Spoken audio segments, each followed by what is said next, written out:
శ్రీ గణేశాయ నమః. శారదా గురుభ్యో నమః. ఈటీవీ లైఫ్ ఆధ్యాత్మిక ఛానల్ ప్రేక్షకులకు శుభోదయం. శ్రీరస్తు కార్యక్రమానికి శుభస్వాగతం. కార్యక్రమంలో శుభతిథి అంశంలో నేటి పంచాంగ వివరాలు చూద్దాం. ఆంగ్ల తేదీ 30వ తేదీ 1వ నెల 2025 సంవత్సరం గురువారం. స్వస్తి శ్రీ చాంద్రమాన శ్రీ క్రోధినామ సంవత్సరం, ఉత్తరాయణం, శిశిర ఋతువు, మాఘమాసం, శుక్లపక్షం, పాడ్యమి తిథి సాయంత్రం 5:47 వరకు, తదుపరి విదియ. శ్రవణ నక్షత్రం ఉదయం 8:51 వరకు, తదుపరి ధనిష్ఠ నక్షత్రం. వ్యతిపాత్ యోగం రాత్రి 8:38 వరకు, తదుపరి వరియాన్ యోగం. భవకరణం సాయంత్రం 5:47 వరకు, తదుపరి బాలవకరణం. నేటి అమృత ఘడియలు రాత్రి 10:03 నుండి 11:36 వరకు. నేటి దుర్ముహూర్తం ఉదయం 10:32 నుండి 11:15 వరకు. తిరిగి దుర్ముహూర్తం మధ్యాహ్నం 3:05 నుండి 3:51 వరకు. నేటి వర్జ్యం మధ్యాహ్నం 12:44 నుండి 2:17 వరకు. ఈనాటి రాహుకాలం మధ్యాహ్నం 1:30 నుండి 3 గంటల వరకు. యమగండం ఉదయం 6 గంటల నుండి 7:30 గంటల వరకు. ఈనాటి విశేషం పరమ పవిత్రమైనటువంటి మాఘమాసం ఈనాడు ప్రారంభమవుతుంది. ఈ పేరులోనే చాలా విశేషం ఉన్నది. మాఘము అంటే మా అఘము, అఘమును తొలగించేటటువంటి మాసం కనుక దీన్ని మాఘమాసం అన్నారు. ఉత్తరాయణం మొత్తాన్ని అసలు పుణ్యకాలమని సంబోధిస్తారు మనకి సంప్రదాయంలో. ఉత్తరాయణం దక్షిణాయనం అనేటటువంటి రెండు భాగాలలో ఉత్తరాయణాన్ని పుణ్యకాలంగా పరిగణిస్తారు, దేవతలకు పగటి కాలంగా పరిగణిస్తారు. అందుకే ఉత్తరాయణంలో అనేక దేవతా కార్యక్రమాలు జరుగుతూ ఉంటాయి. ముఖ్యంగా మన గ్రామీణ ప్రాంతాల్లో, అలాగే ఆయా దేవతల యొక్క విశేషమైనటువంటి బ్రహ్మోత్సవాదులు, అలాగే జయంతులు, తిరునాళ్లలు, పర్వాలు, ప్రబల తీర్థాలు ఇత్యాదులన్నీ కూడా ఎక్కువ ఉత్తరాయణంలోనే దేవతా కార్యాలకు ప్రాధాన్యత ఉంటుంది. అందుకే దీన్ని ఉత్తరాయణ పుణ్యకాలం అన్నారు. ఇక వీటిల్లో ఉత్తరాయణంలో పుష్యమాసం సగభాగంలో లేదా సింహభాగంలో ఉత్తరాయణం ప్రారంభమైనప్పటికీ కూడా ఉత్తరాయణంలో విశేషంగా మాఘాది పంచకాలు అని చెప్పారు. అనగా మాఘమాస ప్రభృతి 5 మాసాలు. మాఘము, ఫాల్గుణము, చైత్రము, వైశాఖము, జ్యేష్ఠము, ఈ 5 మాసాలను కూడా చక్కగా చాలా విశేషమైనటువంటి శుభప్రదమైనటువంటి మాసాలకు చెప్తారు. వివాహాది శుభకార్యాలకు, గృహప్రవేశాదులకు, దేవతా ప్రతిష్టాదులకు కూడా ఈ మాఘాది పంచకాలు చాలా విశేషమని చెప్తారు. కొందరు దక్షిణాయనంలో వాళ్ళు వారి కార్యక్రమాలను కూడా ప్రత్యేకంగా వాయిదా వేసుకొని ఉత్తరాయణం కోసం ఎదురు చూస్తూ ఉత్తరాయణంలో కార్యక్రమాలు చేసుకుంటారు. అట్లాగే పూర్వం నుండి పురాణాల్లో ఉన్నటువంటి వచనం ఏమిటంటే, జాతస్య హి ధ్రువ మృత్యు, పుట్టినటువంటి వాడు ప్రతి ఒక్కడికి గిట్టక తప్పదు. అటువంటి వాడికి ఉత్తరాయణంలో గనక మరణం సంభవిస్తే సద్గతి ప్రాప్తిస్తుంది అనేటటువంటి విశ్వాసం కూడా మనకి పురాణాల ద్వారా ఉన్నది. ఉత్తరాయణం అంత చాలా విశేషమైనది. అటువంటి ఉత్తరాయణంలో బహుపుణ్యప్రదమైనటువంటి మాసం మాఘమాసం. ఈ మాఘమాసంలో మాఘే స్నాన రమోఘ అని కూడా ఉన్నది. అంటే మాఘంలో ముఖ్యంగా స్నానం అనేది చాలా విశేషంగా చెప్పారు. కార్తీక మాసంలో ఎట్లయితే కార్తీక స్నానం విశేషమైన ఫలాన్ని ఇస్తుందో, మాఘమాసంలో కూడా మాఘ స్నానం కూడా అటువంటి ఫలాన్ని ఇస్తుంది. అయితే మాఘంలో, కార్తీకంలో సహజంగా తెల్లవారుజామున సూర్యుడు రావటానికి ముందు ఏ విధంగా అయితే స్నానం చేస్తారో, మాఘంలో మాత్రం దీన్ని రశ్మి స్నానం అంటారు. అంటే సూర్యుడు వస్తూ ఉండగా సూర్యకిరణాలు, సూర్యుడు రావటానికి ముందు అరుణోదయం అంటారు. అంటే అప్పుడే కాంతి మొదలయ్యేటటువంటి సమయం. మందేహారుణ ద్వీపం నుండి సూర్యభగవానుడు మొదలైనటువంటి సమయం అది. అంటే సుమారుగా సూర్యోదయానికి 24 నిమిషాల ముందు ప్రాంతం, సూర్యోదయం అయిన తర్వాత కూడా 24 నిమిషాలు, మొత్తం దీన్ని ముహూర్తకాలం అంటారు. ఈ 48 నిమిషాల్లో స్నానాన్ని ఆచరించి సూర్యుడికి నిత్యం అర్ఘ్యప్రదానం కనుక చేసినట్లయితే సమస్త విధాలైనటువంటి అఘాలన్నీ కూడా తొలగిపోయి ఆరోగ్యం భాస్కరాదిచ్చేత్ అంటారు కనుక పరిపూర్ణమైనటువంటి ఆరోగ్యాన్ని సూర్యభగవానుడు అనుగ్రహిస్తాడు. ఎందుకంటే ఈ మాఘమాసం సూర్యగ్రహ ఆరాధనకు చాలా విశేషమైనది. సూర్యుడి యొక్క జయంతి అయినటువంటి రథసప్తమి కూడా ఈ మాఘమాసంలోనే వస్తుంది. అనేకమైనటువంటి విశేషాలు ఈ మాఘమాసంలో మనకి కనబడతాయి. మాఘంలో ఉన్నటువంటి సర్వదినాలు కూడా పర్వదినాలే అని చెప్పడంలో ఏ విధమైనటువంటి సందేహం లేదు. మాఘంలో స్నానంతో పాటు విష్ణుదేవతార్చన, అట్లాగే శివార్చన, సూర్యగ్రహ సంబంధమైనటువంటి స్తోత్రపారాయణ, దానికంటే మాఘే దాన విశేషత. మాఘమాసంలో దానం అనేది చాలా విశేషం. శక్తి కొలది వారి శక్తిని అనుసరించి విశేషమైనటువంటి దానాలు చేయవచ్చు. అటువంటి విశేషమైనటువంటి దానాలు చేయలేనటువంటి వాళ్ళు యోగ్యులైనటువంటి వాళ్లకు, అర్హులైనటువంటి వాళ్లకు పాలు, పెరుగు మాఘమాసంలో దానం చేసినా కూడా విశేషమైనటువంటి ఫలితాలను పొందుతారని శాస్త్రవచనం. ఇటువంటి పరమ పవిత్రమైనటువంటి ఈ మాఘమాసంలో మానవుడు తరించడానికి ఉన్నటువంటి ఇంకొక విశేషం అంటే, మాఘ పురాణమని ప్రతిరోజు కార్తీక పురాణంలో ఎట్లయితే 30 అధ్యాయాలు ఉంటాయో, మాఘమాసంలో కూడా మాఘ పురాణంలో 30 అధ్యాయాలు ఉంటాయి. ఎవరైతే విధి విధాన పురస్సరంగా మాఘ స్నానం చేసి మాఘంలో చెప్పబడినటువంటి ఆయా దేవతలను అర్చించి మాఘ పురాణాన్ని నిత్యం కూడా పారాయణ శ్రవణం చేస్తారో వారికి సమస్తమైనటువంటి శుభాలను భగవానుడు ప్రసాదిస్తాడు. అటువంటి ఈ మాఘమాసం చాలా విశేషమైంది. అట్లాగే ప్రత్యేకమైనటువంటి వ్రతాదులకు కూడా మాఘమాసం విశేషంగా చెప్పబడుతుంది. మనకు సంప్రదాయంలో సత్యనారాయణ వ్రతం అనేక చోట్ల మనం వింటూ ఉంటాం. మనకు ఆచరణ కూడా చాలా విశేషంగా ఉంది. స్కాంద పురాణం రేవాఖండంలో చెప్పబడినటువంటి ఈ వ్రతం చేయడానికి కొన్ని ప్రత్యేకమైనటువంటి మాసాలు చెప్పారు. అటువంటి వాటిల్లో మాఘేవా మాధవే మాసే అని ఆ మాఘమాసం కూడా చాలా విశేషమైనది. ఈ మాసంలో ఏదైనా తీరినటువంటి రోజు ఈ సత్యనారాయణ వ్రతం చేయడం చాలా విశేషం. ఇక దీనికి తిథులు అనేటప్పటికీ ప్రత్యేకంగా ఏకాదశి, సంక్రమణ దినాలు, పౌర్ణమి ఇవన్నీ చెప్పబడినప్పటికీ కూడా సత్యనారాయణ వ్రతం చేయడానికి కావాల్సింది ఏమిటంటే శ్రద్ధ, భక్తి. యస్మిన్ కస్మిన్ దినే మర్త్యో భక్తి శ్రద్ధ సమన్వితా అని ఆ వ్రత నియమాలలో చెప్పబడింది. కాబట్టి ఈ మాఘమాసంలో కుదిరినటువంటి రోజున విధి విధాన పురస్సరంగా సత్యదేవ వ్రతాన్ని కూడా ఆచరించినట్లయితే విశేషమైనటువంటి ఫలితాలను పొందగలుగుతారు. ఇంత పరమ పవిత్రమైనటువంటి సమస్త శుభప్రదమైనటువంటి ఈ గురువారం నాడు ఈ మాఘమాసం ప్రారంభమవటం చాలా విశేషం కనుక ఇతోధికంగా ఆస్తికులైనటువంటి వాళ్ళందరూ కూడా యథాశక్తిగా ఆయా మాఘ నియమాలను పాటించి మాఘ వ్రతాన్ని చేసి మాధవుడి యొక్క దివ్యకృపకు పరిపూర్ణంగా పాత్రులవుతారని మనసారా ఆశిస్తూ హరినామస్మరణ పురస్సరంగా స్వస్తి.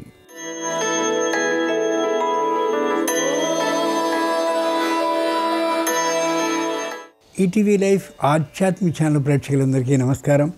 శ్రీరస్తు కార్యక్రమంలో గ్రహయోగం అంశానికి స్వాగతం. ఈనాటి గ్రహయోగం శీర్షికలో మేషాది ద్వాదశ రాశుల వారికి కలిగే శుభ అశుభ ఫలితాలని, అవసరమైన సందర్భాల్లో ప్రత్యామ్నాయ మార్గాలని తెలుసుకుంటారు. అంతేకాక ఏ రాశి వారికి ఏ దిక్ప్రయాణం అనుకూలంగా ఉంటుందో, ఏ రాశి వారికి ఏ దైవ దర్శనం సకల శుభ ఫలితాలని అందించబోతుందో, ఏ రాశి వారు ఏ రంగు దుస్తుల్ని ధరించినట్లయితే నిర్విఘ్నంగా పనులన్నీ పూర్తి కాబోతాయో, ఏ రాశి వారికి ఏ సంఖ్య అదృష్ట సంఖ్యగా నేటికి మాత్రం పరిణమించబోతుందో ఆ విశేషాలని క్రమంగా తెలుసుకుంటారు. ముందుగా నేటి పంచాంగం. ఈరోజు మాఘ ప్రారంభం అవుతోంది కాబట్టి మాఘ ప్రతిపత్ అంటే మాఘ శుద్ధ పాడ్యమి గురువారం, నక్షత్రం శ్రవణం, తదుపరి ధనిష్ఠ. నేటి విశేషం, ఈరోజు మాఘ మాసం ప్రారంభమవుతోంది. ఇప్పటిదాకా ఉన్నటువంటి చలి తొలగిపోయి ఇప్పటి నుండి వేడిమి ప్రారంభమవుతుంది కాబట్టి ఈ చలి వేడిముల సంధి కాలంలో వ్యాధులు బాగా పెరిగే అవకాశం ఉంటుంది. ఆ కారణంగా చక్కని చన్నీటి స్నానాన్ని కానీ నెల రోజుల పాటు సూర్యోదయానికి ముందే చేయగలిగినట్లయితే ఆరోగ్యం కుదుటపడుతుంది. అనారోగ్యం దరిచేరే అవకాశం ఏమాత్రం ఉండే అవకాశం లేదు.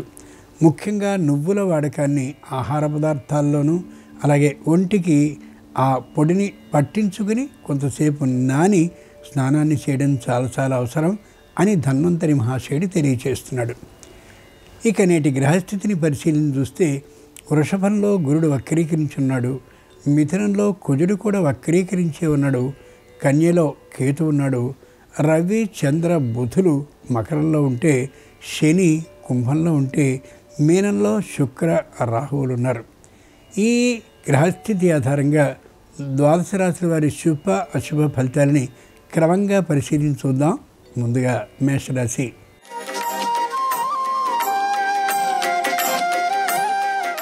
ఈరోజు మేషరాశి వారు ఆలోచించుకోవాల్సిన అవసరం ఏమాత్రమూ లేకుండా అన్ని పనులు సక్రమంగా అయిపోతూ ఉంటాయి. గురువు బాగా లాభయోగంతో ఉన్నటువంటి కారణంగా ప్రతి ఆలోచన కూడా అనుకూలమైనటువంటి దిశగానే ఉంటూ ఉంటుంది. వ్యాపార స్థలాన్ని మార్చాలనే ఆలోచన మానుకోవడం చాలా చాలా మంచిది. వ్యాపారాన్ని మరో చోట కూడా విస్తరింప చేయాలనే ఆలోచనకి తగినటువంటి బీజాన్ని వేసుకోవడం చాలా చాలా అవసరం. గురువారం సందర్భంగా మేషరాశి వారు సూర్యుడిని పూజించి పాయసాన్ని నైవేద్యంగా సమర్పించినట్లయితే వృత్తి ఉద్యోగ వ్యాపారాల్లో ఆర్థికమైన లాభం తప్పక చేకూరుతుంది. తూర్పు దిక్ ప్రయాణం అనుకూలం. కలిసొచ్చే రంగు ఎరుపు. అదృష్ట సంఖ్య 9.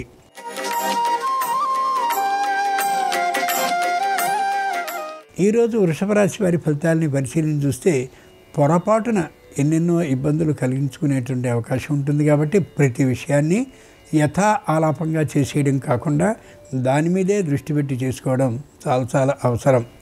పై అధికారులు క్రింది వారైనటువంటి వీరు ఎప్పుడు తప్పు చేస్తారా అని ఎదురు చూస్తూ ఉంటారు కాబట్టి మరింత జాగ్రత్తతో ఆ తప్పులు లేకుండా ఉండేలా చూసుకోగలగాలి. మాట మాట్లాడేటువంటి సందర్భంలో మెత్తనితనం గోచరిస్తూ ఉంటుంది. అయినప్పటికీ కూడా ఎదుటివారికి అది విరోధభావం కలిగే అవకాశం ఉంది కాబట్టి ఆచి తూచి మాట్లాడడం అత్యవసరం. గురువారం సందర్భంగా వృషభ రాశి వారు గాయత్రీదేవిని పూజించి వడపప్పుని నైవేద్యంగా సమర్పించినట్లయితే ఆకస్మిక ధనలాభానికి అవకాశం ఉంది. దక్షిణ దిక్ ప్రయాణం అనుకూలం. కలిసి వచ్చే రంగు తెలుపు. అదృష్ట సంఖ్య 3.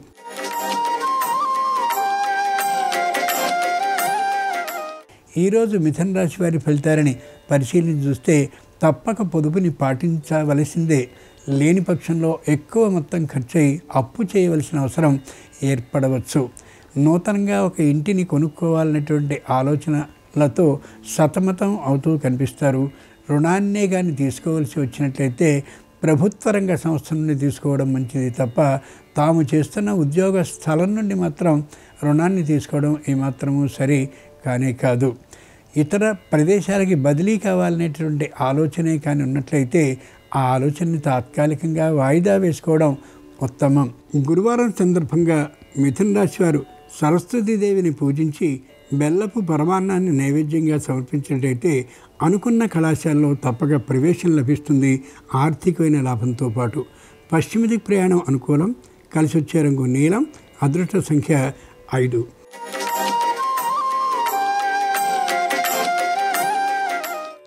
ఈరోజు కర్కాటక రాశి వారి ఫలితాలని పరిశీలించి చూస్తే సాత్వికమైనటువంటి ధోరణితో ఉండడం ఎంతైనా అవసరం. ఎవరితోనూ విరోధ భావాన్ని పెంపొందించుకోవడం ఏమాత్రమూ సరి కాదు. అన్నదమ్ములతో అప్పచెల్లెలతో సయోధ్య భావాన్ని పాటించడమే కాకుండా కుటుంబ రహస్యాలు వీధిలోనికి వెళ్ళిపోకుండా ఉండేలా జాగ్రత్త పడడం ఎంతైనా ఉత్తమం. ముఖ్యంగా ఇంతకు ముందున్నటువంటి అభిప్రాయ భేదాలు ఏవైనా తెర మీదకి వచ్చినట్లయితే అది నిజము అబద్ధముని కాకుండా తామే దాన్ని అంగీకరించి అభిప్రాయ భేదాలని తొలగించుకునేటటువంటి దిశగా ఆలోచన చేయడం శ్రేయస్కరం. గురువారం సందర్భంగా కర్కాటక రాశి వారు లలితా పరాభట్టారకిని పూజించి పులిహారని నైవేద్యంగా సమర్పించినట్లయితే ఉద్యోగ ప్రాప్తికి అవకాశం ఉంది. ఉత్తర దిక్ ప్రయాణం అనుకూలం. కలిసి వచ్చే రంగు పసుపు. అదృష్ట సంఖ్య 3.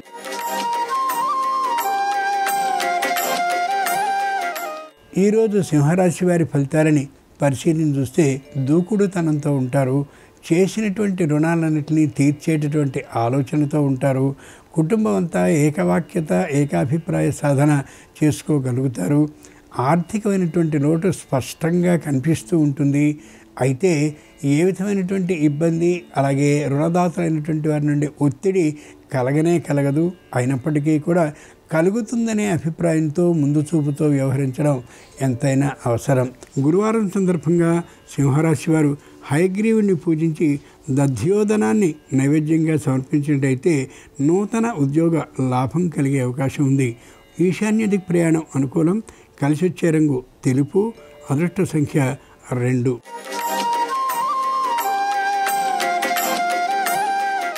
ఈరోజు కన్యారాశి వారి ఫలితాలని పరిశీలించి చూస్తే ఎవరితోనూ వాద వివాదాలు లేకుండా చేసుకుంటారు. వ్యాపారంలో మంచి ఆదాయాన్ని సంపాదించుకోగలుగుతారు. వృత్తిపరంగా మంచి నైపుణ్యాన్ని బాగా ఏర్పాటు చేసుకోగలుగుతారు. ఉద్యోగ స్థలంలో ఎవరితోనూ వాద వివాదాలని పెట్టుకోరు. పై అధికారులు ఒకవేళ ఒక మాట అన్నప్పటికీ కూడా దాన్ని తేలికగా తీసుకుని విరోధ అభిప్రాయం లేకుండా చేసుకుంటారు. వృద్ధులు అనారోగ్యవంతులు అయినటువంటి వారు సరైనటువంటి పద్ధతిలో ఔషధ సేవని చేస్తున్నది లేనిది గమనిస్తూ ఉంటారు. పెద్దల ఆశీర్వచనాలు సంపూర్ణంగా కలిగే విధంగా ప్రవర్తనని కలిగి ఉండి ఉంటారు. గురువారం సందర్భంగా కన్యారాశి వారు కుమారస్వామి వారిని పూజించి పటిక బెల్లాన్ని నైవేద్యంగా సమర్పించినట్టయితే సంతాన ప్రాప్తికి అవకాశం ఉంది. ఆగ్నేయ దిక్ ప్రయాణం అనుకూలం. కలిసి వచ్చే రంగు నలుపు. అదృష్ట సంఖ్య 4.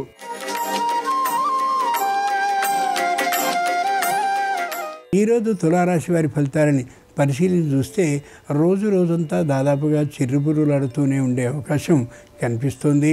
క్షణానికి కోపం వచ్చేటటువంటి విధానం కూడా గోచరిస్తోంది. అసహన భావాన్ని తొలగించుకోవడం ఎంతైనా అవసరం. పైవారితో మాట్లాడేటువంటి సందర్భంలో కూడా ఏదో మాట తూలలాడే అవకాశం ఉంది కాబట్టి జాగ్రత్తగా వ్యవహరించడం ఎంతైనా అవసరం. వ్యాపారంలో ఒడిదుడుకులు తాత్కాలికంగా వచ్చే అవకాశం ఉంది. దాన్ని సరిదిద్దుకునేందుకు ప్రయత్నించడం మంచిది తప్ప వ్యాపారాన్ని మూసివేయాలనే దిశగా ఆలోచించడం ఉత్తమం ఏమాత్రమూ కానే కాదు. గురువారం సందర్భంగా తులారాశి వారు గణపతిని ఆరాధించి ఉండ్రాళ్ళని నైవేద్యంగా సమర్పించినట్లయితే గృహ లాభానికి అవకాశం ఉంది. నివృత్తి దిక్ ప్రయాణం అనుకూలం. కలిసి వచ్చే రంగు ఆకుపచ్చన. అదృష్ట సంఖ్య 4.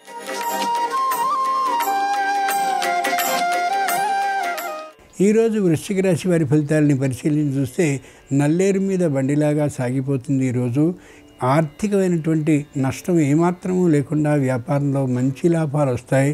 వీరు స్థాపించినటువంటి సంస్థకి చక్కనైనటువంటి పేరు ప్రతిష్టలు లభించేటటువంటి కారణంగా ఉద్యోగుల సంఖ్య కూడా పెరుగుతుంది. వ్యాపారం విస్తరింపబడే అవకాశం కూడా ఉంది. సంతానం తమకు సంబంధించినటువంటి వివాహాన్ని తామే నిశ్చయించుకునే అవకాశం ఉంది. కుటుంబ సభ్యుల్లో ఒకరిద్దరికి ఇది అంతగా నచ్చకపోయినప్పటికీ కూడా జరిగే అవకాశం బలంగా గోచరిస్తోంది. నూతనమైనటువంటి గృహ నిర్మాణం అంటే కట్టుకోవడం కానీ కొనుక్కోవడం కానీ జరిగే అవకాశం ఉంది. గురువారం సందర్భంగా వృశ్చిక రాశి వారు రాఘవేంద్ర స్వామి వారిని పూజించి ద్రాక్ష పండ్లను నైవేద్యంగా సమర్పించినట్లయితే న్యాయస్థానంలో విజయలాభం ఉంటుంది. ఆర్థిక స్థితి కూడా పెరుగుతుంది. ఉత్తర దిక్ ప్రయాణం అనుకూలం. కలిసి వచ్చే రంగు తెలుపు. అదృష్ట సంఖ్య 8.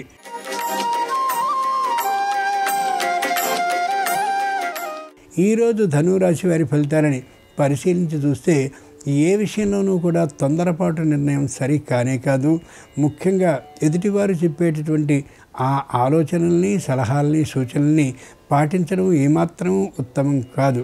ఆ రంగంలో నైపుణ్యం ఉన్నటువంటి వారిని మాత్రమే ఆలోచించి సంప్రదించి ఏం చేయబోతున్నారో దాన్ని రహస్యంగా చేయడం ఉత్తమం తప్ప బహిరంగ ప్రకటన చేయడం ఉత్తమం కాదు. గుంభనతనం మరింత శ్రేయస్కరం. రుణాన్ని తీసుకోకుండా ఉండాలి. ఎంత ఒత్తిడి ఉన్నా రుణాన్ని ఇయ్యకుండా ఉండడం ఉత్తమం. గురువారం సందర్భంగా ధనురాశి వారు దక్షిణామూర్తిని పూజించి పానకాన్ని నైవేద్యంగా సమర్పించినట్లయితే ఆకస్మిక భూ లాభం కలిగే అవకాశం ఉంది. పశ్చిమ దిక్ ప్రయాణం అనుకూలం. కలిసి వచ్చే రంగు నీలం. అదృష్ట సంఖ్య 1.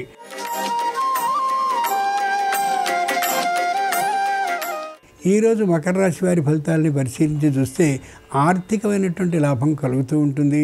పూర్వం ఎప్పుడో చేసినటువంటి రుణానికి సంబంధించిన తీర్చడం కోసం అది వినియోగింపబడుతూ ఉండొచ్చు. కొత్తదైనటువంటి వ్యాపారాన్ని ప్రారంభించాలనే ఆలోచన నూతనంగా తెర మీదకి వస్తుంది. కానీ దాని గురించిన లఘువు బిగువులు తెలియనటువంటి కారణంగా వెంటనే ప్రారంభించే అవకాశం ఉండకపోవచ్చు. కుటుంబంలో ఉండేటటువంటి సంతానం కొద్దిగా ఆర్థికమైనటువంటి విషయాలకి సహకరిస్తూ ఉండేటటువంటి కారణంగా ఊపిరి పీల్చుకోగలుగుతారు. కుటుంబంలో అందరికీ ఐకమత్య భావనే ఉండేటటువంటి కారణంగా ఏ విధమైన ఇబ్బందికి లోను కానే కారు. గురువారం సందర్భంగా మకర రాశి వారు శ్రీకృష్ణుని పూజించి వెన్నని నైవేద్యంగా సమర్పించినట్లయితే సకల సమస్యలు పరిష్కరింపబడి ఆర్థిక లాభానికి అవకాశం ఉంది. దక్షిణ దిక్ ప్రయాణం అనుకూలం. కలిసి వచ్చే రంగు నలుపు. అదృష్ట సంఖ్య 2.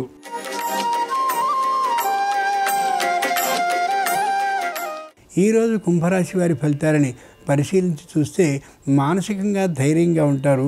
శారీరకంగా అంత ఉత్సాహంగా ఉండలేకపోవచ్చు. ఇంతకుముందు పెట్టినటువంటి ఆ వ్యాపారంలో ఉండే పెట్టుబడి మధ్యమ లాభాన్నే కలిగి ఉంటుంది తప్ప విశేష లాభాన్ని, ఒకప్పుడు అనుకున్నంత లాభాన్ని కలిగించకపోవచ్చు. వృద్ధులైనటువంటి వారికి తాత్కాలికమైనటువంటి అనారోగ్య భావన ఉంటుంది. ఆ కారణంగా ఆర్థికమైనటువంటి ఖర్చు మరింతగా పెరిగే అవకాశం గోచరిస్తోంది. అనారోగ్యవంతులైనటువంటి వారికి మధ్యమ వైద్య పరీక్షలు చేయించడం ఎంతైనా శ్రేయస్కరం. అంతేకాక ఔషధ సేవను సక్రమంగా చేస్తున్నది లేనిది స్వయంగా పర్యవేక్షించడం చాలా మంచిది. కుంభరాశి వారు షిరిడీ సాయిబాబా వారిని పూజించి గోధుమ రవ్వ కేసరిని నైవేద్యంగా సమర్పించినట్లయితే ఆగిన పనులన్నింటిలోనూ శీఘ్రమైన కదలిక కలుగుతుంది. ఆర్థిక లాభసిద్ధి కూడా అయ్యే అవకాశం ఉంది. దక్షిణ దిక్ ప్రయాణం అనుకూలం. కలిసి వచ్చే రంగు నలుపు. అదృష్ట సంఖ్య 1.